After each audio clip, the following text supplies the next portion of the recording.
여러분, 오늘은 교회 설립 주일입니다. 그러므로 오늘은 이 교회를 세우는 일꾼의 자질이라고 하는 말씀으로 설교하겠습니다. 참 목회를 하면 할수록 깨닫는 것은 교회의 본질은 건물이 아니라 사람이라는 것입니다. 만약 하나님께서 오늘 이 시간 제게 나타나셔서 건물을 가질래? 사람을 가질래? 일꾼을 가질래? 양자택일 하라고 한다면 이제는 일꾼을 주십시오라고 담대하게 말하겠습니다. 성도 여러분, 교회는 건물이 아니라 하나님께 부름을 받은 사람들의 모임입니다. 그리고 하나님께서는 사람들을 불러 모으기만 한 것이 아니라 일꾼을 세워서 교회를 세우게 하셨습니다.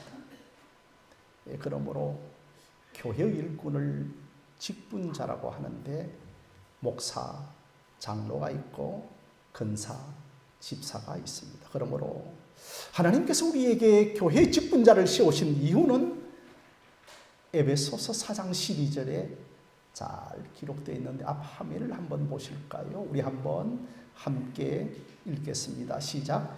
이는 성도를 온전하게 하여 봉사의 일을 하게 하며 그리스도의 몸을 세우려 하심이라고 합니다.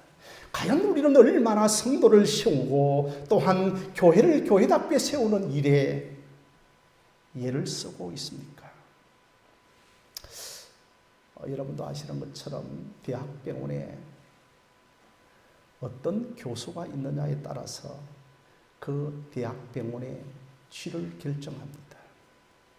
교회도 어떤 목사, 집사, 장로와 근사가 있는지에 따라서 그 교회의 질이 결정됩니다. 그렇다면 이 중대한 일로 부름을 받은 우리가 어떤 자질을, 어떤 태도를 갖추어야 하겠습니까? 바울은 디모데에게 이 편지를 쓰면서 교회의 일꾼의 자질을 알려주고 있습니다. 오늘 여러분들이 아는 것처럼 이 교회 일꾼의 자질이 15가지나 나오고 있는데 오늘은 다 살필 수가 없고 저와 여러분들이 6가지 정도만 살피는 시간을 갖겠습니다. 먼저 1절에 선한 일을 사모하라고 합니다. 이 말은 직분자 되기를 사모하라는 것입니다.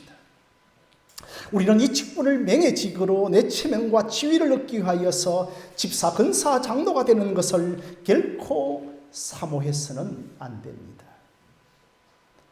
여러분, 우리가 천국 가면 놀랄 일이 있다고 합니다. 목사나 신학교 교수가 천국에 많이 들어오지 못한 것을 보고 깜짝 놀란다고 했습니다. 여러분, 이 선한 일을 사모하라고 하는 말은 우리의 직분에 대한 무거운 책임과 또한 두려움도 있어야 되지만 동시에 그 직분을 사모해라는 말씀입니다. 직분은 어렵고 힘들어도 직분을 받고 싶다는 사모하는 마음이 있어야 합니다. 무조건 저는 안 됩니다 라고 직분을 사양하기보다는 하나님의 뜻이 있으면 저도 교회를 섬기고 싶습니다라고 이 선하게 사모하는 마음을 가져야 합니다. 우리가 좋은 집사, 장로, 근사, 목사 되기를 열망해야 합니다. 하나님은 어떤 일을 맡길 때 직책만 주시는 것이 아니고 직분을 감당할 만한 소원을 주십니다. 그것이 바로 여러분들이 너무나 잘 알고 있는 빌립보서 2장 13절인데 너희 안에 행하신 일은 하나님이시니 자기의 기뻤으신 뜻을 위하여 소원을 두고 행하신다고 하였습니다. 우리를 하나님께서 직분자로 세우실 때에 은사만 주시는 것이 아니라 소원도 주시고 감당할 만한 마음도 주시고 또한 자세와 태도도 함께 주시는 것입니다. 여러분, 두 번째로 교회 일꾼은 책망할 것이 없어야 됩니다. 그래서 오늘 말씀 2절에는 감독은 책망할 것이 없다라고 말씀합니다. 이것은 여러분 아무런 결함이나 잘못이 없어야 된다는 말은 아닙니다. 만약에 저를 포함해서 결함을 찾는다면 여기에 직분자가 될 만한 사람이 아무도 없을 것입니다. 저도 목회가 이런 길인 줄 알았더라면 목회 길에 들어서지 않았을 것인데 아무리 생각해도 저는 결점이 많고 또한 결함이 많은 사람입니다. 여러분, 구약의 이스라엘 제사장들이 그 속죄 제사를 드릴 때 제일 먼저 자기 자신을 위한 속죄 제사를 드렸습니다. 제사장들도 죄인이라서 그렇습니다. 그렇게 흠없이 살았던 제사장들도 그렇다면 우리는 어떠하겠습니까? 그래서 여러분, 책망할 것이 없다는 것은 뚜렷한 잘못이나 눈에 띄는 잘못이 없다면 그 사람들을 교회 일꾼으로 세우라는 것이죠. 너무 기준을 높이 세워서 사람들을 인색하게 판단하지 말라는 것입니다. 제가 우리 교회에 당부드리고 싶은 것은 사람들에 대하여서 너무 인색하지 않기를 바랍니다.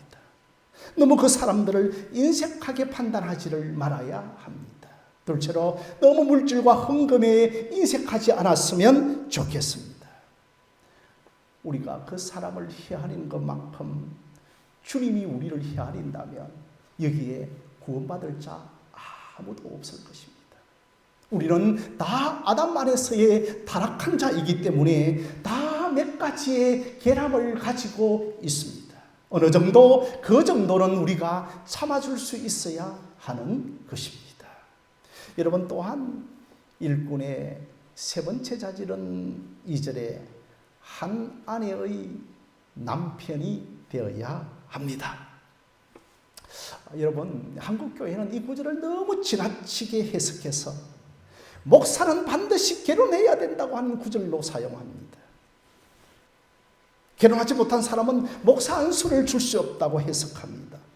저도 예전에는 그렇게 생각했는데 살펴보니 이 구절이 그런 구절이 아니었습니다. 여러분, 그 당시에 성도덕이 문란한 사회이기 때문에 빈번한 이혼과 간통 사건이 참 많았습니다. 그 환경 속에서의 한 아내의 남편이 되라는 것은 성적으로 순결한 사람이 되라고 하는 것이지 반드시 결혼해야만 직분자가 될 수 있다고 하는 것을 말하고 있지는 않습니다. 네 번째로는 2절에 절제와 신중과 단정하라고 합니다. 여러분, 아무리 좋은 것도 도에 넘치면 부담스럽습니다. 절제하는 것이 중요하죠. 내가 조금 마음이 불편하면 쉽게 흥분하고 표정이 바뀌고 억양이 높아질 때가 많습니다. 그래서 절제와 신중함으로 우리의 감정과 충동과 행동을 잘 통제해야 합니다.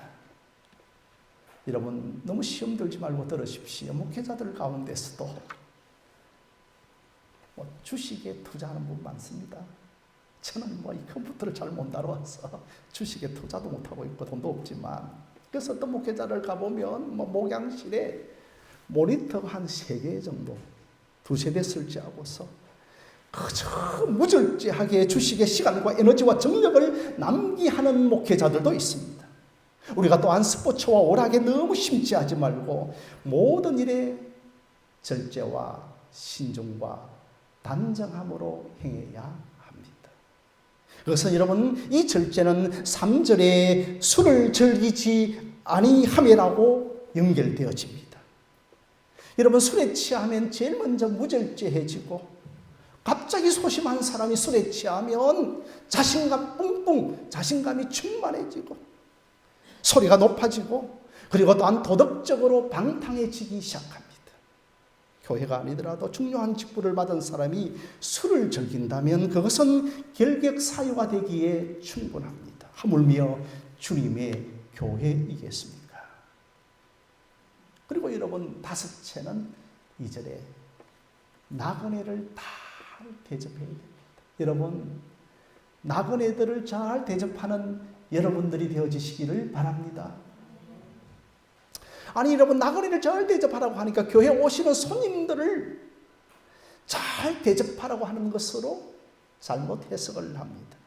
상당히 나그네를 잘 대접하라고 하는 것은 이 구약적인 성경 배경 속에서 이 말을 하고 있습니다. 여러분, 구약 성경에서 나그네를 잘 대접한 사람이 누굽니까? 아브라함입니다.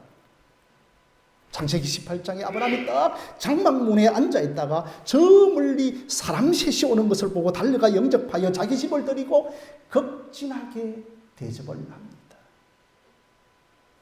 아니, 아브라함이 이들을 볼 때 좀 평범한 사람처럼 보이지 아니하고 비범한 사람처럼 정도로만 인식했고 결코 이들이 하나님이었거나 두 천사인 줄을 알지를 못했습니다. 그러나 극진히 이 세 사람을 대접하고 나서 보니까 한 사람은 하나님이 사람의 행상을 가진 분이었고 나타나신 것이었고 나머지 두는 하나님의 수종을 두는 두 천사였습니다.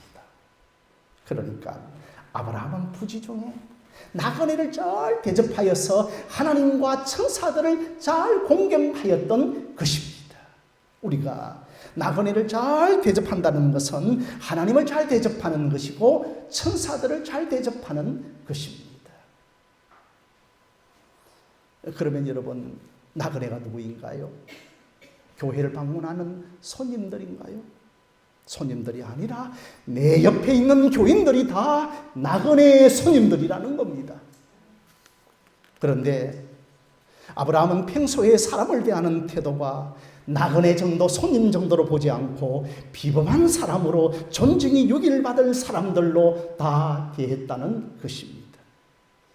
그래서 극진히 대접을 하고 나서 보니까 나중에 하나님의 형상을, 사람의 형상을 가진 하나님이셨고 두 천사였습니다. 그러므로 교회 직분자들은 교인들을 하나님처럼 잘 대접해야 됩니다. 아니, 저 나중에 보니까 저 후추한 할머니가 작은 예수로 우리 교회를 방문하였다는 것입니다. 그래서 예수님은 지극히 작은 소자에게 한 것이 바로 나에게 한 것이라고 하였습니다. 그렇지 않으면 여러분, 끼리끼리 모이고 밥 먹기 편한 사람끼리 모여서 그들을 극진히 대접하겠죠. 그런데 마음에 들지 않고 양에 차지 않는 사람도 하나님처럼 대우해 주라고 하는 것이 나그네를 잘 대접하라는 말씀입니다.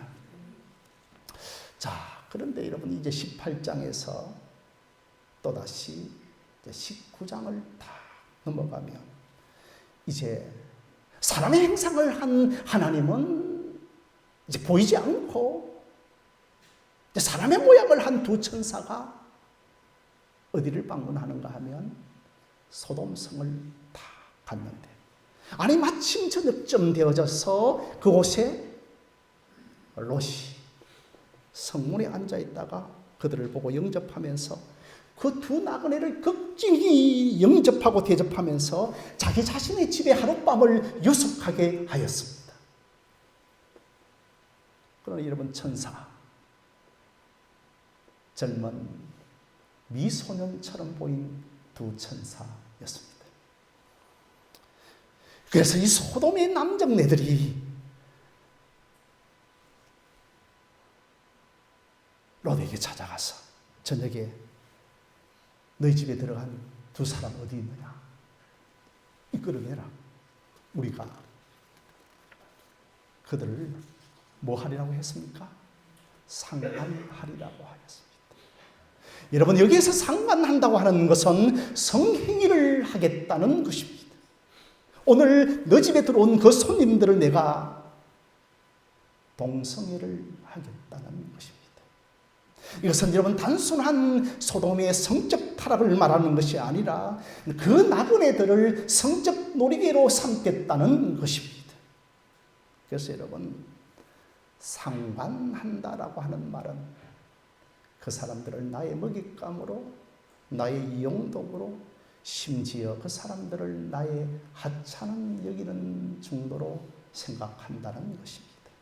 나는 이 교회의 터줏대감이라고 하여서 소위 터세를 부리는 성도들이 나만의 정도를 얕잡아 본다든지 내 마음대로 어떻게 해볼 수 있는 좋은 먹잇감 정도로 성도를 생각해서는 안 된다는 것입니다.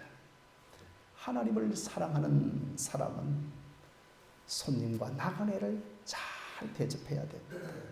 저 사람도 예수님의 십자가의 구원을 받고 하나님이 나에게 붙여주신 사람이라고 생각하는 사람이 나그네를 잘 대접하는 사람입니다.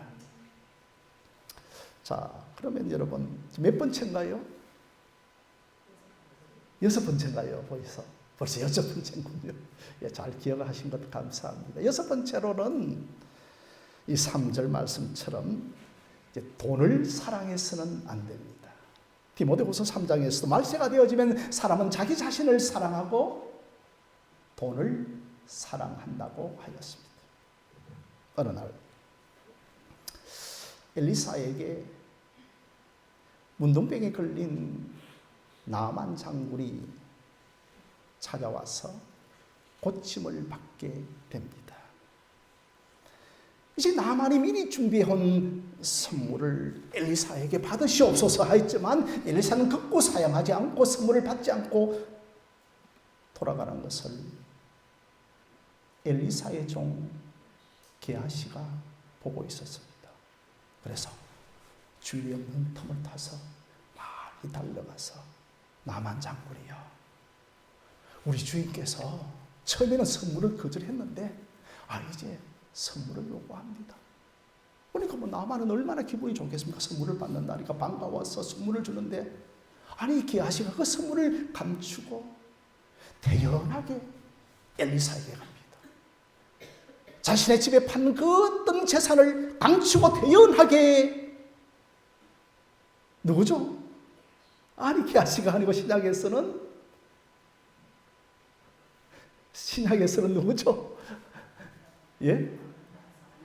아나니아와 삽비라가 대연하게 베드로 앞에 나아갔던 것과 같이 엘리사 앞에 대연하게 나아갑니다. 엘리사가 게하시에게 너 어디서 왔느냐 묻습니다. 주인님, 저 아무 데도 가지 않았습니다. 거짓말을 합니다. 그런데 모든 것을 다 알고 있는 엘리사가 게하시를 책망하는 순간에 나만의 나병이 게하시에게 들어갑니다. 나만의 나병이 게하시의 자손들에게 다 나병이 들어갑니다. 성경은 탐심은 우상 숭배라고 합니다. 눈에 보이는 것만 우상 숭배가 아니라 눈에 보이지 않는 것, 돈을 사랑하는 것이 우상 숭배입니다. 여러분, 왜 탐심이 우상 숭배인가 하면 하나님보다도 물질을 더 의지하고 사랑하는 것이기 때문입니다. 자, 그러면 여러분 이제 마지막으로 7번째의 직분자의 자질은 2절에 뭘 잘하라고 말씀하고 있습니까? 가르치기를 잘해야 됩니다. 여러분, 좀 가르치기를 잘하려고 하면 좀 잘 아셔야 합니다. 우리가 어릴 때도 지금은 결코 그렇지 않지만 알아야 면장을 하시라고 했습니다. 우리는 도무지 성경을 알려고 하지도 않고 성경을 배우려고도 하지 않습니다. 여러분, 우리나라 1945년대 해방될 때에 우리나라의 한글 문맹률이 몇 %인 줄 아십니까?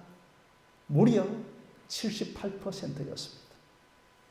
그러나 이제는 한글 문맹률이 거의 1%밖에 되지 않습니다.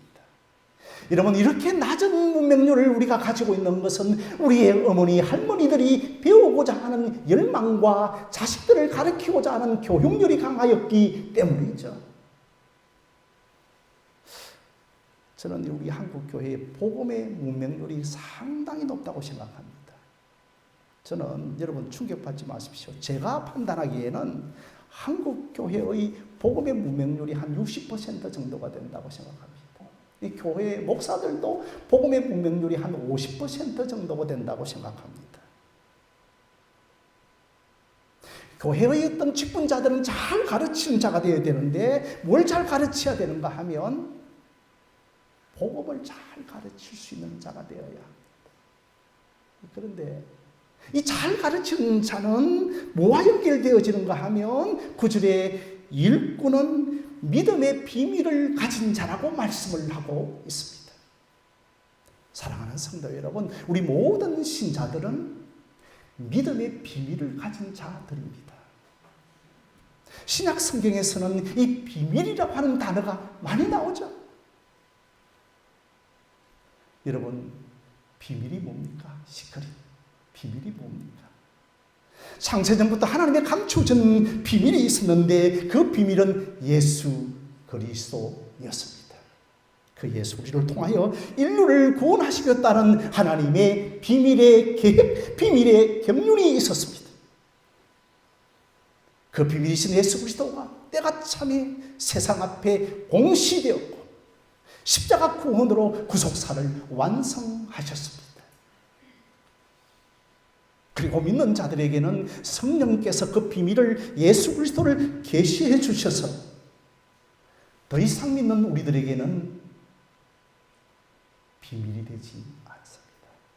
그래서 제가 우리 방주사님에게 내가 너에게 비밀을 알려줄게 이렇게 해서 기성말로 너만 알아, 내가 알고 있는 비밀을 알려줄게 이렇게 속삭일 때가 있습니다. 그것은 이제 나는 알고 있으니까 비밀이 되어지지 않고 듣는 상대방에게는 비밀이겠죠. 옛날에는 예수 그리스도가 나에게 비밀이었는데 웬일인지 성령이 찾아오셔서 예수 그리스도를 계시해 주시니까 나에게는 더 이상의 비밀이 되지 않은 겁니다. 그래서 우리는 비밀을 맡은 자인과 동시에 계시를 받은 자들입니다. 그래서 우리는 계시이신 예수 그리스도를 빠삭하게 알아야 하고, 그리고 또한 아직도 비밀로 알고 있는 자들에게 복음이고 비밀이신 예수 그리스도를 잘 가르칠 수 있는 여러분들이 되어주시기를 바랍니다. 그래서 어떤 교회의 상담받으러 온 사람이 고민을 말하는데 어디에 문제가 있는가? 우리가 그것을 복음 중심으로 진단을 해주고 복음 중심으로 문제를 해결해 주어야 합니다. 제가 알고 있는 한 20년 정도의 전의 이야기입니다. 장모님이 대장암에 걸렸습니다. 그래서 이제 연세어른에 가서 진단을 받았는데 의사가 수술을 할 수 있으면 하는 것이 더 좋겠다고 하였습니다. 네, 그런데 한 번 더 이제 서울대학병원에 여러분 아시죠? 박재갑 교수에게 찾아갔습니다. 아시나요? 박재갑 교수는 KBS 명의에 나온 박재갑 교수 아마 초대 국립암센터 초대 원장이었던 것으로 알고 있습니다. 명의 중에 명의입니다. 자, 이분이요. 비닐장갑 딱 2개를 다 끼더니 항문에다가 딱 손을 넣고 보는데 시간이 채 1분도 안 걸립니다. 그러면서 선생님 항암 치료해야 됩니다. 바로 1분 만에 답을 딱 주었습니다. 그러나 연세어른에서 수술하면 가능성이 있겠다는 그 의사의 말에 수술을 받았는데 아니 펼쳐보니까 암 전체가 다 몸에 퍼지고 말고 덮고 있었습니다. 그래서 덮어버리고 말았습니다. 여러분 우리가 복음을 바르게 한다고 하는 것이 얼마나 중요한지 모릅니다. 그때의 위로의 말을 주면 힘이 되어지고 임시 처방은 되어지겠지만 우리가 상황을 바르게 알고 처방을 내는 것이 매우 유익한 겁니다. 사랑하는 성도 여러분, 우리는 사람들, 영혼을 섬기는 사람들입니다. 교회 우리가 청소도 하고 여러 봉사도 하지만 우리는 사람, 영혼을 섬기는 사람들입니다. 영혼의 상태가 어떠한지 바르게 진단하고 이 복음의 비밀을 가르쳐야 하고 내가 어떻게 구원받고 어떻게 성화의 삶을 살고 내가 어떻게 천국 가게 되어지는지 영적인 상태를 우리는 바르게 가르쳐야 하는 것입니다. 그러기 위해서 내가 직분자로서 복음의 바로 서 있어야 되고 복음에 대한 올바른 이해력을 가지고 늘 필요한 양식을, 영의 양식을 잘 먹이는 저와 여러분들이 되어지시기를 바랍니다. 오늘은 그 일꾼의 7가지 자질, 교회를 세우는 그 일꾼들의 7가지 자질을 설교했습니다. 여러분, 지금부터 완벽하게 정말 우리 가운데 이런 자질을 갖춘 사람은 없을 것입니다. 그러나 점점 더 우리가 건강한 교회의 일꾼으로 세워지기를 바랍니다. 이제 중학교 학생이 되었는데 수학 시간에 인수분해를 배워야 하는데 선생님 어렵습니다. 좀 쉬운 것부터 가르쳐 주세요 하면서 중학생이 1 더하기 1은 2를 배우려고 자꾸만 고집을 하면 여러분 어떻게 되겠습니까? 이제는 좀 장성하여서 단단한 식물도 좀 먹을 줄 알아야 되는데 아직도 젖을 빨고 있다면 여러분 그 심령이 어떠하겠습니까? 그래서 여러분 바울이 오늘 이 본문에서 교회 일꾼이 갖추어야 할 자질을 이야기하는 것은 너희들이 완벽한 자질을 갖추어야 된다고 하는 것이 말하는 것이 아니라 너희들 가운데 무엇이 부족한가를 알라는 것입니다. 그리고 자신의 부족함을 안다면 하나님, 은혜 없이는 이 일꾼을 내가 감당할 수가 없사오니 내게 은혜를 주시고 내게 하나님의 도우심이 있게 하여 달라고 간절하게 기도하는 여러분들이 되어지시기를 바랍니다. 그래서 여러분들이 너무나 잘 알고 있는 디모데전서 1장 12절 말씀을 한번 보실까요? 우리 한번 함께 읽겠습니다. 시작. 나를 능하게 하신 그리스도 예수 우리 주께서 내가 감사함은 나를 충성되이 여겨 내게 직분을 맡기심이니라고 말씀을 하고 있습니다. 무능한 나를 능하게 여겨주셨다는 겁니다. 나를 무조건 여겨주셨다는 겁니다. 얼마나 감사합니까? 그리고 또한 나를 충성되이 여겨주셨다는 겁니다. 충성되지 못했지만 나를 끝까지 충성된 자로 여겨주셨다는 것입니다. 왜 나를 이 교회로 부르셨을까? 사랑하는 성도 여러분, 우리 장로님이 오늘 제가 꺼내기 힘든 말을 꺼내셨습니다. 교회 설립 20주년이라는 말을 다 꺼낼 때 참 부끄러워서 저는 20년이 지나는 세월 동안